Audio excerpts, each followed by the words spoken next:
नमस्कार। सोनू शर्मा के भाषणों में ना सफलता, मेहनत और इमोशनल कंट्रोल पर कुछ बहुत ही गहरे सिद्धांत छिपे हैं। तो आज हम क्या करने वाले हैं, हम उनके सबसे दमदार विचारों को समझने की कोशिश करेंगे जो किसी भी लक्ष्य को पाने के लिए एक रोड मैप की तरह काम करते हैं। चलिए सीधे मुद्दे पर आते हैं। सोनू शर्मा के पूरे फलसफे का जो निचोड़ है ना, वो इसी एक लाइन में है। हर बड़ी कामयाबी, हर नया आविष्कार, हर जीत हकीकत बनने से बहुत पहले किसी के दिमाग में बस एक छोटा सा ख्याल होती है। जब तक किसी मंजिल के बारे में सोचा ही नहीं जाएगा तो भला वहां तक पहुंचने का रास्ता कैसे बनेगा। तो इस पूरे विश्लेषण में हम सोनू शर्मा के फलसफे के इन 5 पिलर्स को एक एक करके समझेंगे।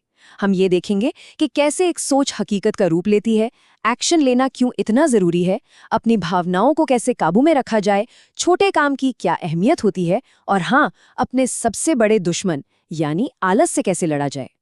तो पहला सिद्धांत, सोच ही शुरुआत है। हर हकीकत एक विचार से जन्म लेती है। जो भी चीज आज हमारे आसपास है वो कभी ना कभी किसी के मन में बस एक कल्पना ही तो थी। अच्छा, तो ये पूरा प्रोसेस काम कैसे करता है, ये समझना बहुत मजेदार है। सोनू शर्मा के मुताबिक एक विचार जो है ना, वो एक बीज की तरह होता है। जब तक उसे मेहनत और लगन की मिट्टी में दबाया नहीं जाता तब तक उससे हकीकत का पेड़ उग ही नहीं सकता। और हाँ, इस प्रोसेस में घुटन होती है, परेशानी होती है, टेंशन होती है, लेकिन यही तो कामयाबी का बाय प्रोडक्ट है। चलिए एक ऐतिहासिक पल को याद करते हैं। नील आर्मस्ट्रॉन्ग 1969 में चांद पर गए, है ना।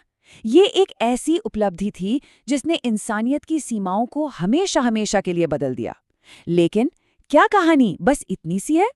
और यहीं पर सोनू शर्मा के सिद्धांत का सबसे जरूरी हिस्सा आता है। आर्मस्ट्रॉन्ग के कदम तो चांद पर 1969 में पड़े, लेकिन उनकी सोच वहां एक दशक पहले ही पहुंच चुकी थी। पूरे 10 साल की जबरदस्त मेहनत और तैयारी उस एक विचार का ही तो नतीजा थी। तो असल बात यह है, किसी भी मंजिल पर पहुंचने से पहले अपनी सोच को वहां पहुंचाना बहुत जरूरी है। चलिए अब दूसरे सिद्धांत की तरफ चलते हैं, जो ये बताता है कि ये सब होता कैसे है, क्योंकि सिर्फ सोचना तो काफी नहीं है। कुदरत का एक बड़ा सीधा सा नियम है, सफलता कमानी पड़ती है। गोस्वामी तुलसीदास जी की ये लाइन इस सिद्धांत को बिल्कुल साफ कर देती है। मतलब इस दुनिया में हर चीज मौजूद है, हर रिसोर्स है, लेकिन जो इंसान कर्म नहीं करता, एक्शन नहीं लेता, उसे कुछ भी हासिल नहीं होता। कुदरत देखिए, हमें खाली हाथ भेजती है और सीधा सीधा कहती है, कर्म करो और जो चाहते हो मुझसे ले लो।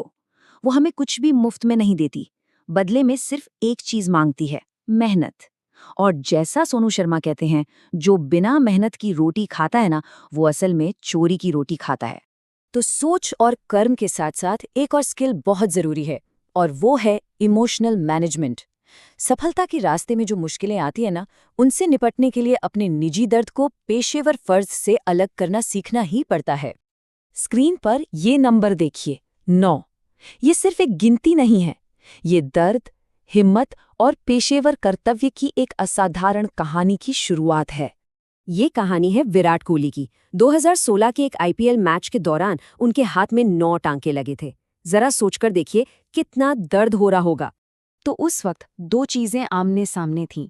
एक तरफ उनका बर्दाश्त के बाहर का दर्द और दूसरी तरफ टीम के लिए उनकी पेशेवर जिम्मेदारी। उन्होंने क्या चुना? उन्होंने अपनी जिम्मेदारी को चुना।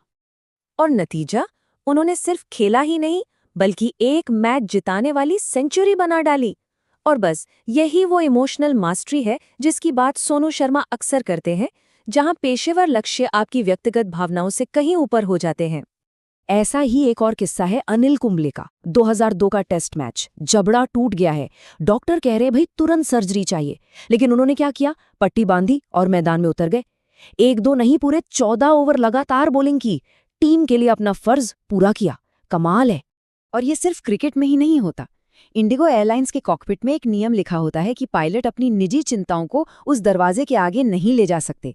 मैसेज एकदम साफ है, ये काम गंभीर है और पर्सनल प्रॉब्लम का असर प्रोफेशनल परफॉर्मेंस पर नहीं पड़ना चाहिए। अब हम आते हैं चौथे सिद्धांत पर। महानता की शुरुआत हमेशा छोटे काम से होती है। कोई भी काम छोटा नहीं होता। जरा सोचिए, एक बहुत बड़ा पेड़ भी तो एक छोटे से बीज से ही बनता है। एक आसमान छूती इमारत नीचे से ऊपर की ओर बनती है, ऊपर से नीचे की तरफ नहीं। नेचर हमेशा छोटे से बड़े होने को ही सपोर्ट करती है। यही तो विकास का नियम है। गुरु अर्जुन देव जी की कहानी इस सिद्धांत को बहुत खूबसूरती से दिखाती है। जब उन्हें छोटे छोटे काम जैसे कि झूठे बर्तन साफ करना दिए गए तो उन्होंने उन्हें पूरी लगन से किया। बाकी लोगों को लगा कि गुरु उन्हें पसंद नहीं करते, लेकिन असल में ये उनकी विनम्रता का टेस्ट था और इसी इम्तिहान को पास करके वो अगले उत्तराधिकारी चुने गए। ये कहानी सोनू शर्मा के उस विश्वास को पक्का करती है कि जो छोटा काम नहीं कर सकता वो भला बड़ा काम कैसे करेगा। और अब हम आते हैं आखिरी और शायद सबसे खतरनाक रुकावट पर, सभी बड़े सपनों को खत्म कर देने वाला एक शब्द, आलस। आलस ना एक बहुत मीठा दुश्मन है।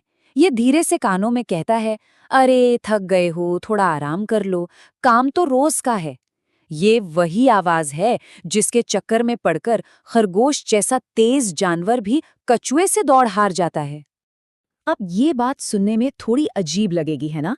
लेकिन इतिहास गवाह है कि कुछ समाज आलस को एक जुर्म, एक क्राइम मानते थे।